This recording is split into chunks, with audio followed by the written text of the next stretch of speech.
Bismillahirrahmanirrahim. Assalamualaikum warahmatullahi wabarakatuh. Perkenalkan, nama saya Mistari. Saya calon guru penggerak angkatan 10 dari SD Negeri 0 10 Beringjaya, Kabupaten Kuantan Sengingi, Riau. Dalam kesempatan ini kami akan melakukan tugas demonstrasi kontekstual modul 3.1, yaitu pengambilan keputusan berbasis nilai-nilai kebajikan sebagai pemimpin. Dalam kesempatan ini kami akan melakukan sesi wawancara kepada sekolah tempat kami bertugas, yaitu di SD Negeri 0 10 Beringin Jaya. Di samping saya ada Bapak Kepala Sekolah, yaitu Bapak Arendra Eka Putra SPD. Bagaimana kabarnya, Pak? Alhamdulillah baik, Pak Mis. Pak Iya. Mistari, bagaimana kabarnya? Alhamdulillah baik.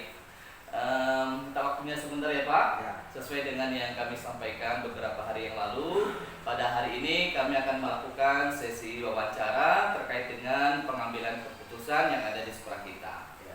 Pertanyaan yang pertama yang ingin kami ajukan adalah, selama ini bagaimana Bapak dapat mengidentifikasi kasus-kasus untuk merupakan dilema etika atau bujukan moral? Baik, Pak Mistari, terima kasih atas pertanyaannya. Ya, masalah yang berkaitan dengan dilema etika ini berat sebenarnya kan, masalah dilema etika ini, Pak Mistari. Iya, betul. Ya, bagaimana cara kita mengidentifikasi kasus yang merupakan dilema etika ini atau bujukan moral ya, Iya. dalam sekolah? Yang pertama itu biasanya kita terlebih dahulu haruslah mengamati situasinya, keadaan sekolah kita, Iya. kemudian mempelajari dan lalu menyimpulkan kasus yang sedang terjadi. Kemudian melakukan cross check kembali dan tindak lanjut apa yang harus kita lakukan ke depannya. Baik, terima kasih Pak. Selanjutnya, selama ini bagaimana Bapak menjalankan pengambilan keputusan di sekolah Bapak, terutama untuk kasus-kasus di mana ada dua kepentingan yang sama-sama benar atau sama-sama mengandung nilai-nilai kebajikan? Baik. Yang berkaitan dengan hal tersebut, biasanya ada beberapa langkah-langkah yang perlu kita lakukan sebagai pimpinan di sekolah tempat kita bekerja. Yang pastinya yang pertama kita pelajari dulu nilai-nilai kebajikan apa yang relevan. Kemudian tingkatkan kesadaran diri kita dan memahami nilai-nilai kebajikannya. Kemudian mengkomunikasikan nilai-nilai kebajikan itu terhadap sebuah warga sekolah kita. Kemudian menerapkan nilai-nilai kebajikan dalam mengambilkan keputusan yang akan kita ambil nanti. Oke. Berikutnya Pak, langkah-langkah atau prosedur seperti apa yang biasa Bapak lakukan selama ini?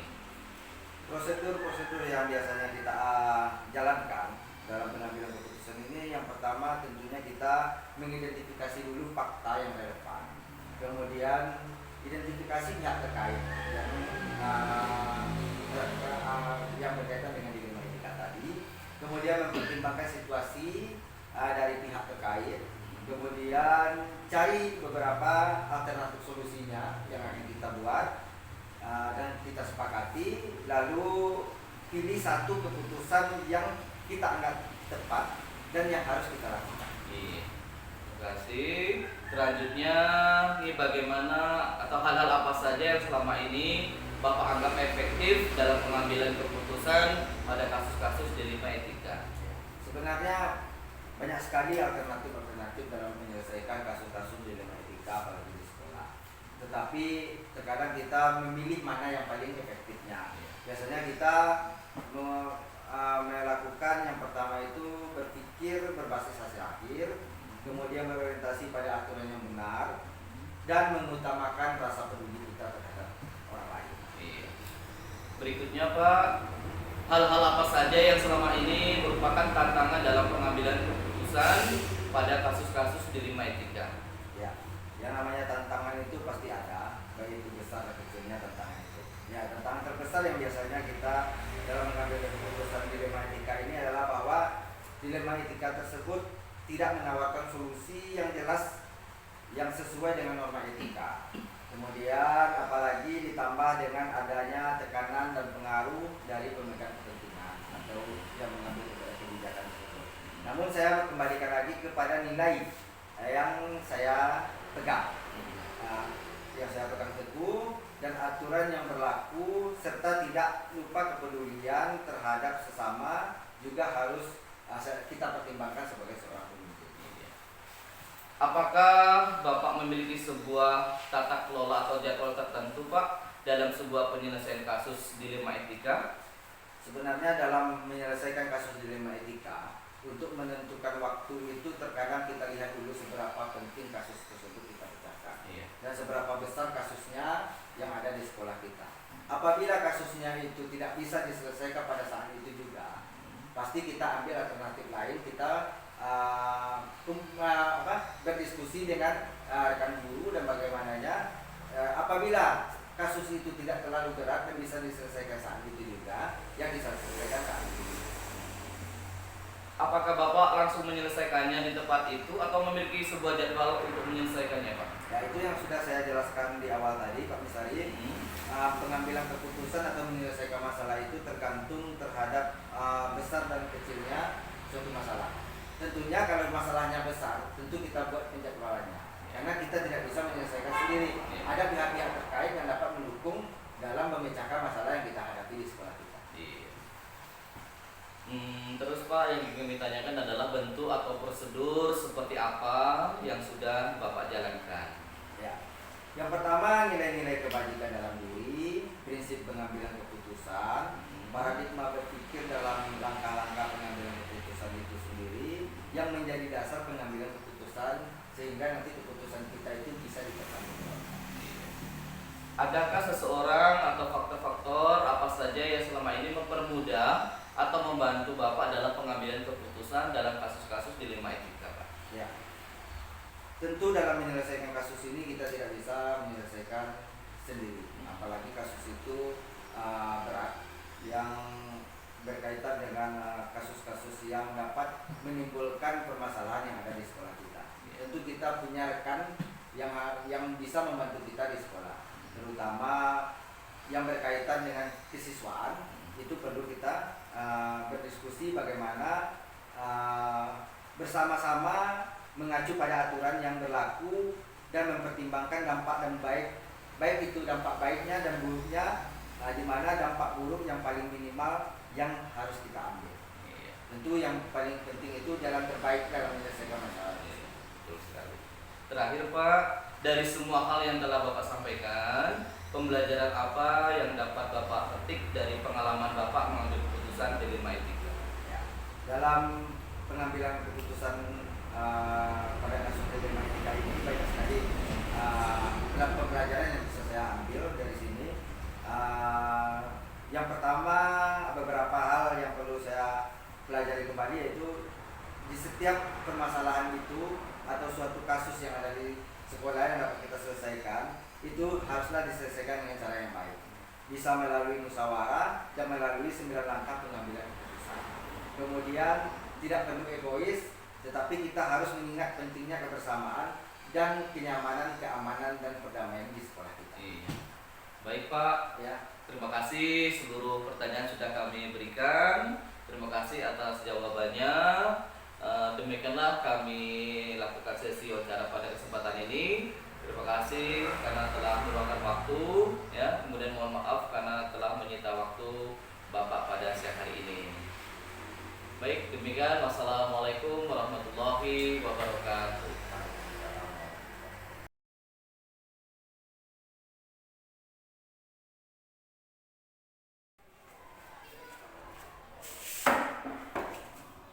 Assalamualaikum warahmatullahi wabarakatuh. Waalaikumsalam warahmatullahi wabarakatuh. Perkenalkan, nama saya Mistari. Saya calon guru penggerak angkatan 10 dari SD Negeri 0 10 Beringjaya, Kabupaten Kuantan, Singgi, Riau. Dalam kesempatan ini kami akan melakukan tugas modul 3.1, yaitu pengambilan keputusan berbasis nilai-nilai kebajikan sebagai pemimpin. Dalam hal ini kami akan melakukan wawancara kepada Bapak Kepala Sekolah dari SD Negeri 008 Terata Air Hitam. Bersama dengan saya yaitu Bapak Eriadi SPD. Apa kabarnya Pak? Alhamdulillah kabar baik. Iya. Minta waktunya sebentar ya Pak. Boleh. Oke, sesuai dengan yang kami sampaikan beberapa hari yang lalu, pada hari ini kami akan melakukan wawancara kepada Bapak terkait dengan pengambilan keputusan yang ada di sekolah Bapak. Baik, pertanyaan yang pertama Pak, selama ini bagaimana Bapak dapat mengidentifikasi kasus-kasus untuk merupakan dilema etika atau rujukan moral? Baik, saya coba jawab. Cara mengidentifikasi kasus yang merupakan dilema etika atau rujukan moral dengan mengamati mempelajari dan lalu menyimpulkan kasus yang terjadi. Masukkan, melakukan project dan tidak lanjut. Kemudian hasil kesimpulan yang kita gunakan sebagai bahan untuk menindaklanjuti pengambilan keputusan, baik yang berkaitan dengan dilema etika maupun rujukan sosial moral. Berikutnya Pak, selama ini bagaimana Bapak menjalankan pengambilan keputusan di sekolah Bapak, terutama untuk kasus-kasus di mana ada dua kepentingan yang sama atau sama-sama mengandung nilai kebajikan?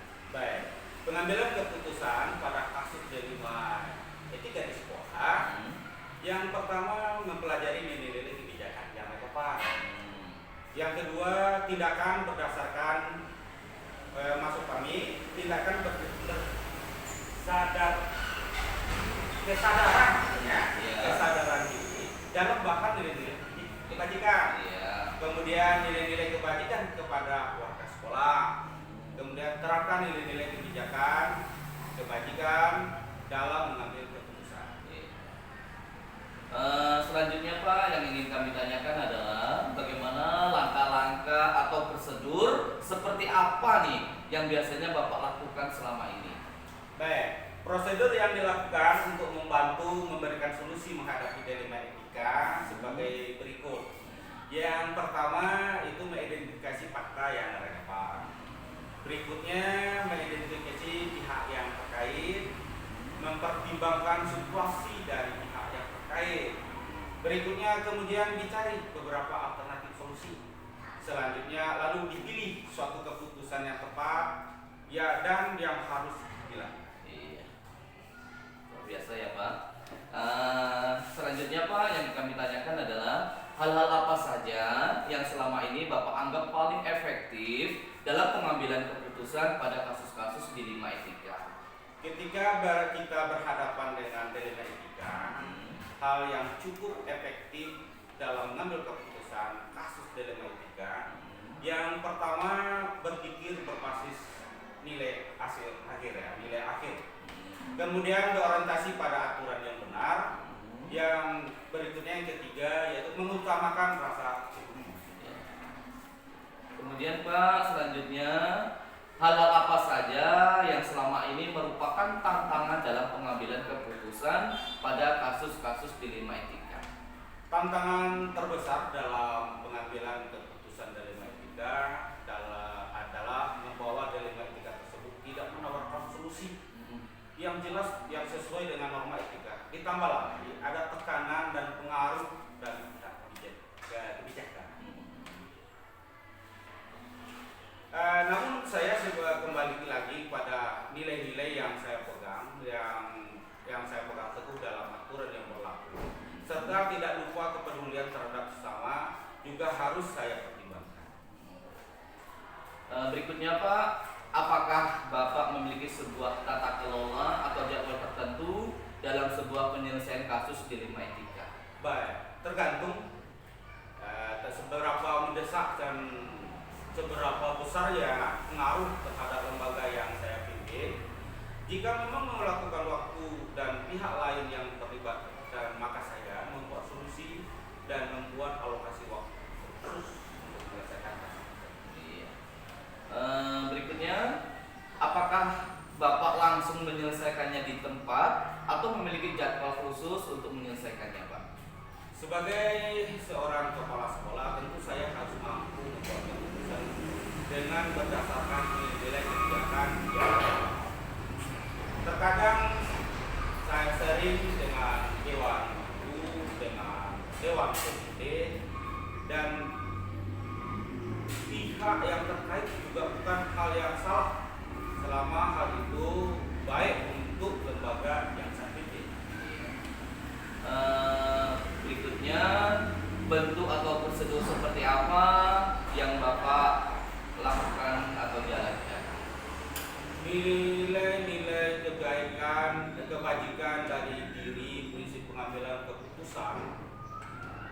paradigma berpikir dan langkah-langkah pengambilan keputusan menjadi dasar pengambilan keputusan yang bertanggung jawab.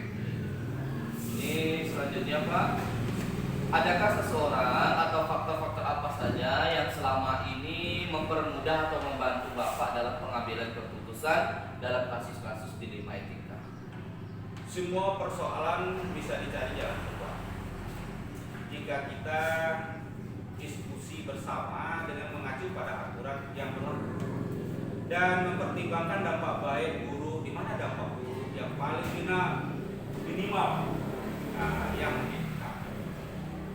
Terakhir Pak, yang ingin kami tanyakan, dari semua hal yang telah Bapak sampaikan, pembelajaran apa yang Bapak petik dari pengambilan Bapak dalam mengambil keputusan dilema etika? Baik, pengambilan bisa kita ambil suatu pembelajaran yang dapat kita petik. Yang pertama, setiap permasalahan atau suatu kasus harus diselesaikan dengan cara yang baik. Bisa melalui musyawarah dan melalui 9 langkah pengambilan keputusan. Yang kedua, tidak perlu egois, tetapi harus mengingat kepentingan kebersamaan dan kebahagiaan. Baik, terima kasih Iya, Pak. sama-sama. Semuanya sudah terjawab. Terima kasih karena telah menyita waktu Bapak. Ya, mudah-mudahan pertemuan kita pada kesempatan ini membawa keberkahan untuk kita semua. Terima kasih Pak. Wassalamualaikum warahmatullahi wabarakatuh. Waalaikumsalam.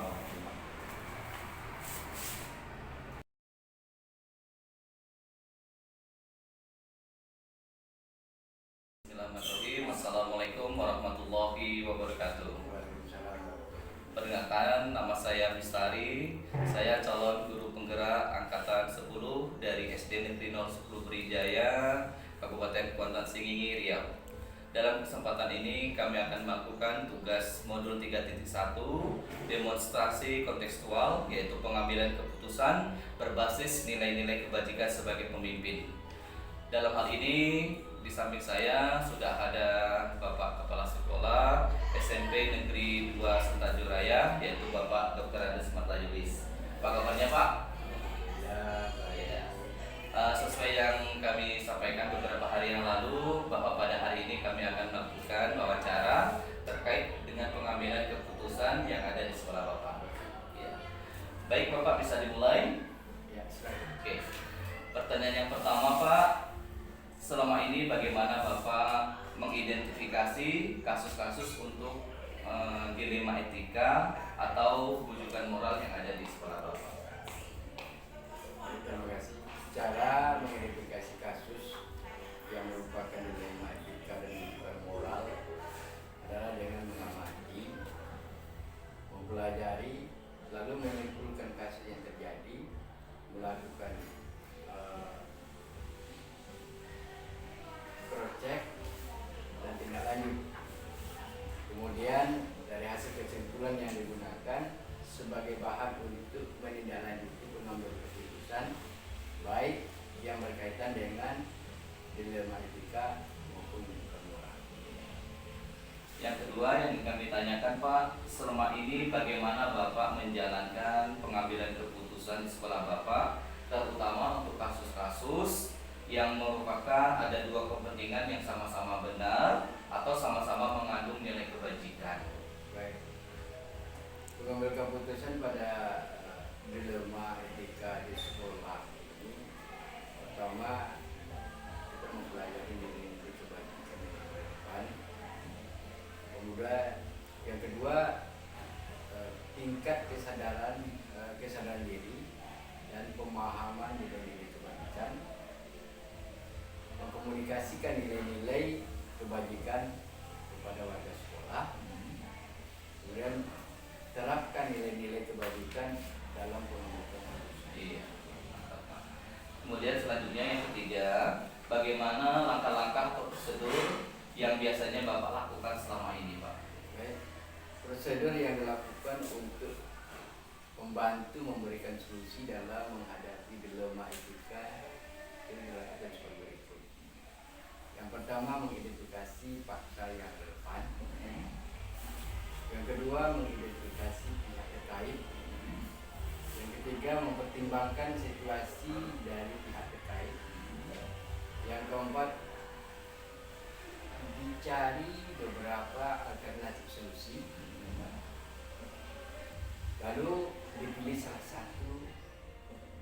satu keputusan yang tepat yang harus dilakukan. Kemudian Pak, yang nomor 4 nih yang kami tanyakan adalah hal-hal apa saja yang selama ini Bapak anggap efektif dalam pengambilan keputusan pada kasus-kasus dilema etika? Ketika kita berhadapan dengan dilema etika yang cukup efektif dalam mengambil keputusan pada kasus dilema etika itu beberapa hal. Yang pertama, berpikir berbasis hasil adil. Yang kedua, berorientasi pada aturan yang benar. Yang ketiga, mengutamakan rasa keadilan. Kemudian juga memperhatikan dampak jangka panjang dan melakukan diskusi dengan para guru serta pemangku kepentingan di sekolah untuk menyelesaikan sebuah kasus atau permasalahan. Luar biasa ya Pak. Yang kelima Pak yang kami tanyakan adalah hal-hal apa saja yang selama ini merupakan tantangan dalam pengambilan keputusan pada kasus-kasus dilema etika. Baik. Tantangan terbesar dalam pengambil keputusan dilema etika adalah bahwa dilema tersebut tidak menawarkan solusi yang jelas yang sesuai dengan norma etika. Ditambah lagi ada tekanan atau pengaruh dari pemegang kebijakan.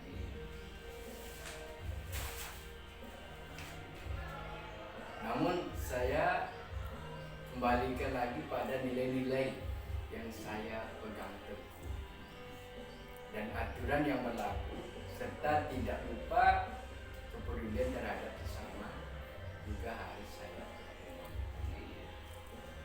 Selanjutnya Pak, nomor 6 yang ingin ditanyakan adalah apakah Bapak memiliki sebuah tata kelola atau jadwal tertentu dalam sebuah penyelesaian kasus dilema etika Pak? Tergantung seberapa mendesak dan besarnya pengaruh terhadap lembaga yang saya pimpin. Jika memang memerlukan waktu atau pihak lain yang terlibat, maka saya membuat alokasi waktu khusus. Yang ketujuh, apakah Bapak langsung menyelesaikannya di tempat atau memiliki sebuah jadwal khusus untuk menyelesaikannya Pak biasanya? Dalam masalah ini sebagai seorang kepala sekolah, tentunya saya harus mampu membuat keputusan dengan berdasarkan nilai-nilai kebajikan yang saya pahami. Terkadang sering dengan dewan guru, komite atau pihak terkait juga akan bukan saja hal yang salah selama ini, hal itu baik untuk lembaga yang saya pilih. Yang kedelapan Pak, bentuk atau prosedur seperti apa yang Bapak sudah jalankan selama ini Pak? Baik, Pak. Nilai-nilai kebajikan dalam diri, prinsip pengambil keputusan, paradigma berpikir, dan langkah-langkah pengambilan keputusan menjadi dasar pengambilan keputusan yang bertanggung. Yang kesembilan, adakah seseorang atau faktor-faktor apa saja yang selama ini telah mempermudah atau membantu Bapak dalam pengambilan keputusan dalam kasus-kasus dilema etika? Jelas Pak, semua persoalan bisa dicari jalan keluar. Jika kita diskusi bersama dengan mengacu pada aturan yang berlaku dan mempertimbangkan dampak baik buruk, di mana dampak buruk yang paling kita ambil yang minimal. Terakhir Pak, nomor 10, dari semua hal yang telah Bapak sampaikan, pembelajaran apa yang dapat Bapak petik dari pengalaman Bapak dalam mengambil keputusan dilema etika? Baik Pak, pembelajaran yang dapat dipetik adalah sebagai berikut. Setiap permasalahan atau suatu kasus diselesaikan dengan cara yang baik, bisa melalui musyawarah, melalui langkah-langkah pengambilan keputusan. Yang kedua, tidak perlu egois tetapi harus mengingat pentingnya kebersamaan dan perdamaian di lingkungan. Baik, terima kasih Pak atas waktunya sudah menjawab pertanyaan-pertanyaan dari kami, telah menyita waktu Bapak. Terima kasih. Kami ucapkan mudah-mudahan pertemuan kita pada kesempatan ini membawa keberkahan untuk kita semuanya. Demikian hasil wawancara kami bersama dengan Kepala SMP Negeri 2 Sentajo Raya, yaitu Bapak Dr. Andes Martayulis. Wassalamualaikum warahmatullahi wabarakatuh. Waalaikumsalam.